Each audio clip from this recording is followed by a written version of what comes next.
Welcome back to another episode of the iFilmmaker podcast. My name's Ariel Martinez, and you guys have been loving the Q&A episodes that we put out, and I love answering your questions. I really do, especially the unique ones. I would encourage you guys, as you continue to send me your questions, really get in depth. Don't make it as specific as possible. If something that you went through with a client, send it over. I would love to know about it, and I would kind of give you my 2 cents on how I would deal with the situation. And guys, if you are new here, go ahead and click that subscribe button. I would definitely appreciate that. If you're really liking this content, go ahead and give us a follow over on YouTube. Subscribe there, iTunes, Spotify, wherever it is that you consume your podcast. We're on there, and I appreciate you guys sticking on. And with all that out of the way, let's go ahead and get to some of these questions. When does good gear begin to matter?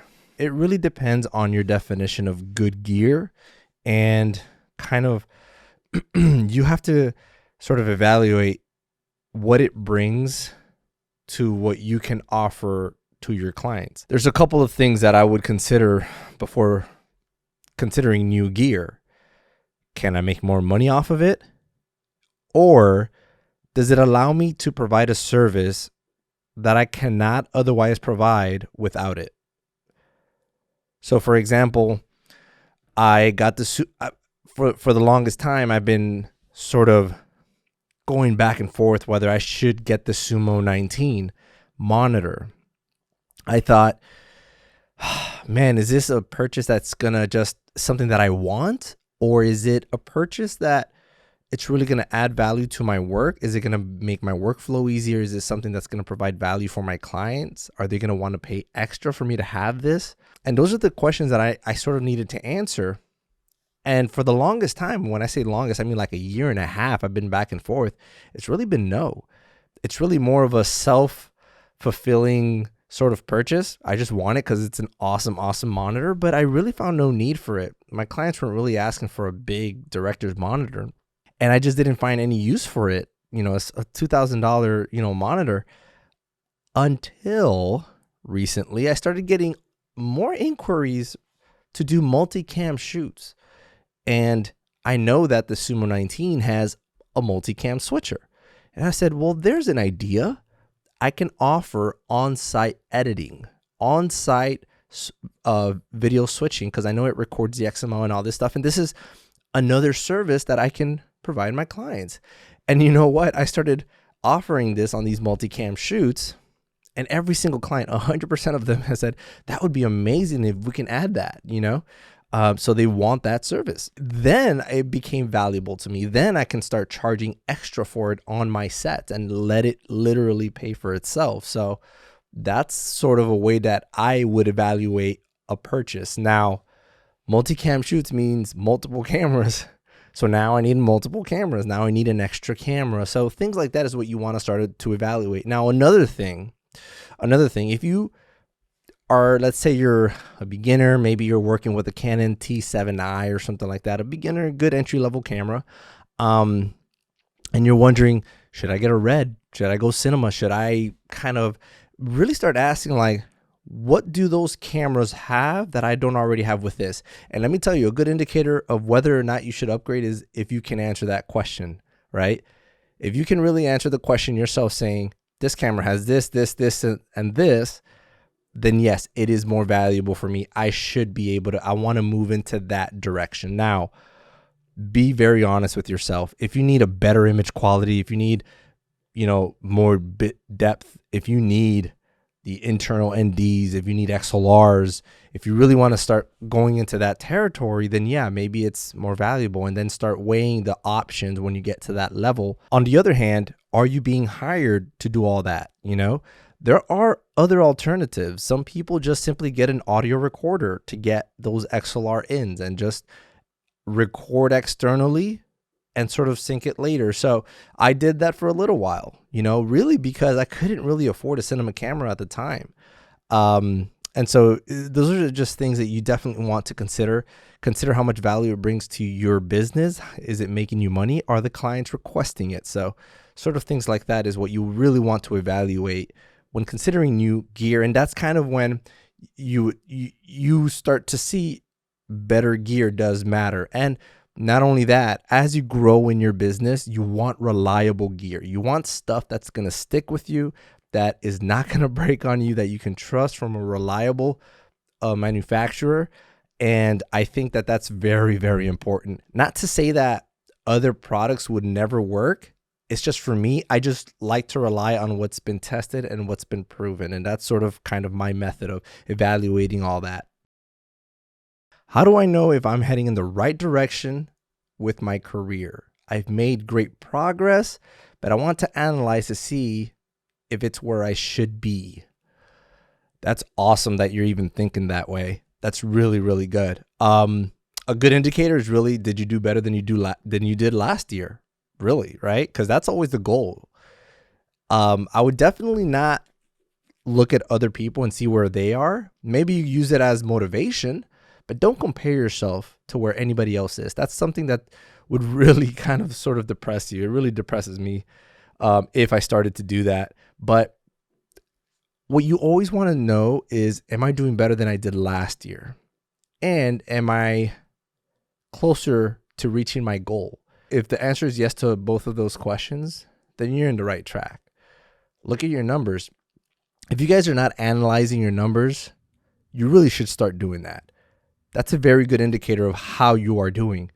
How are your profits last year? What are your profit margins based on how you're charging? Do you have more clients from last year? How many more inquiries did you have this year than you had last year? How many of those inquiries turned into conversions?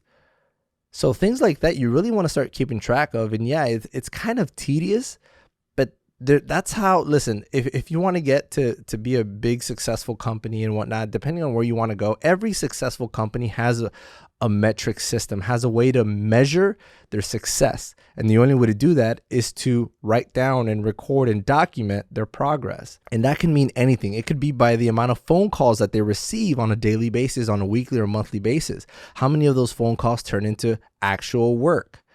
What are their pricing margins? Are they charging more this year than they did last year? What does that result in?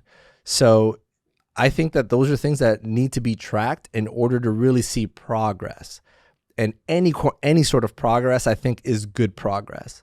So yeah, in my opinion, and this is my own opinion, take this with a light grain of salt. If I'm charging the same today that I was charging a few years ago, I might be doing something wrong. My goal is to always increase, get better, provide a better service, be able to just do a lot more for my clients than I was not able to do just a few years ago. So I think that always measure your progress and your success in that manner. Are you doing better than the year before? Again, you have to start tracking your progress, tracking all those little things that I had mentioned. Do you have any tips on finding good crew? I mean, the only thing I can really think about is kind of connections, referrals. Contact the people that you know, ask them if they know anybody. I do that all the time. Most of the people that I find come off of referrals. And once I find somebody, once I find good crew, I'm talking audio, camera operators, gaffers, PAs, anything, I try to keep them. You really want to start keeping a good list of your good shooters, your good audio guys. Those are the people that you want to continue to work with. And you know what? Take care of them. Do not treat them wrong. Always treat them with respect. Pay them on time.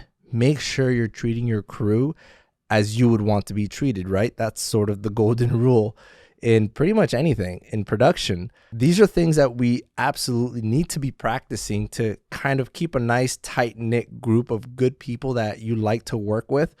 I hate when I get paired up with people that are just so unpleasant to work with. There's so many people that I've had the opportunity to work with that just end up being like awful, and just awful. I hate the word vibes, but it's just bad vibes. Like, I really don't like working with them. I like to have a, good peaceful atmosphere, a good time on set. having a good time doing what I love to do. Even though it's not my project, I enjoy every aspect of it, and I want to share it with people that I enjoy just hanging out with, really. So it makes your experience, it makes your career that much more enjoyable. So definitely keep that list of crew, keep that list of people that you really like to work with. And you know what? If they're good at other things, I have camera operators that know audio. I use them as audio people too. So they're just great people to work with, and make sure that you're taking care of them.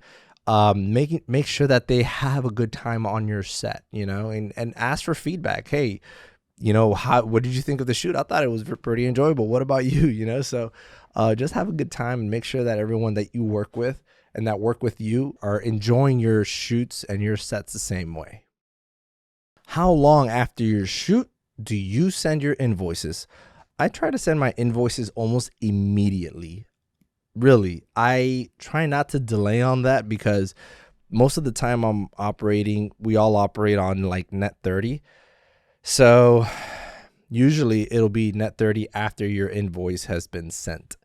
Yes, sometimes I'm like so busy that I get bogged down and I forget to send those invoices, but try to go back and send them. Also, another reason why that's a good practice to have is you don't want to forget anything. You don't want to forget to charge something, because either one, you'll lose money if you don't go back out of a principle that you have. Sometimes I have it that, you forget to charge something and it's so far into it, you don't want to start adding fees on top of the invoice that you sent a couple weeks ago. So you always want to do it while it's fresh in your head. I think that that's a great practice and great thing to do for you and your career.